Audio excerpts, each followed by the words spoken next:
বিসমিল্লাহ, আল্লাহর নামে শুরু করছি। 1 আগস্ট 2024। মাঝখানে একটা কথা বলতে ভুলে গিয়েছিলাম হয়তো, যে নাম পরিবর্তন হয়েছে। আগে নাম ছিল পিসফুল সোর্ড, এখন নাম দিয়েছি পিসফুল ল্যাঙ্গুয়েজ লার্নার। এটা আমার একটা বদ অভ্যাস, আমি বারবার নাম পরিবর্তন করি। আচ্ছা, তো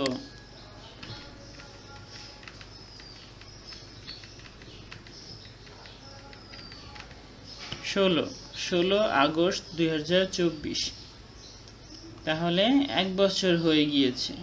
এই 2023 সালে 16 আগস্ট যাত্রা শুরু করেছিলাম, কিন্তু সাবস্ক্রাইবার 5 জন আছে। প্রতিদিন যদি একটা ভিডিও অন্তত দেয়া যেত এবং তাহলে বছর হতো 365 ভিডিও, তাহলে অন্তত তো 100 সাবস্ক্রাইবার আশা করা যায় প্রতিদিন নিয়মিত ভিডিও এবং 300 ভিডিওর পরে। যাক, দেখা যাচ্ছে যেহেতু আমি নিয়মিত চালিয়ে যাইনি,